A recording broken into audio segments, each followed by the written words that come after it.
Dayon karon ang pagbisita sa kabarangayan sa grupo ni Second District Congressman Manuel Chiquiting Segarbarria sa Segundo Distrito ni probinsya sa Negros Oriental. Ang pagbisita sa kabarangayan nila nga Congressman Segarbarria kauban sa membro sa guniang panglungsod ng Siyudad Sanhay sa rason nga maghatod usab kinig food packs o pag-abot usab sa programa sa Dole kay mao kining gitawag og tupan sa bahin ni City Councilor sa bahin sa City Council.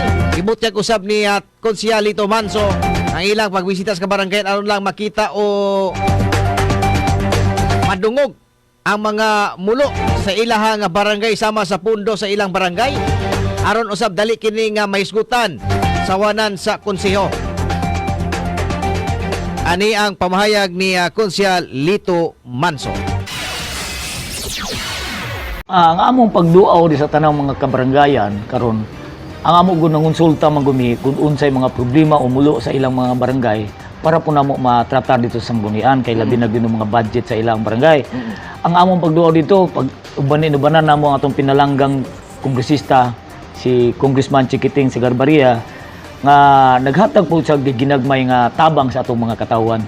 So kami nag-abag po sa atong congressman para po mapaabot po namo ang ilang nila ang ilang mulo diri sa moa. Okay. Kini ang ating Rakabalita 943. Si Tanay City Councilor Lito Manso eksklusibong nahinabi sa Trakabalita News Team.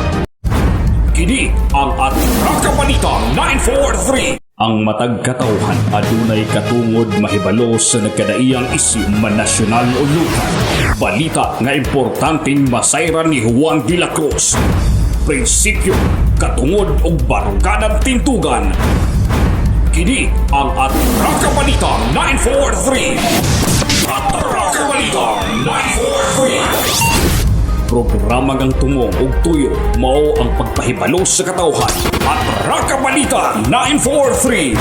Serbisyo publikong wala ipinili at Rakabalita 943. At Rakabalita 943.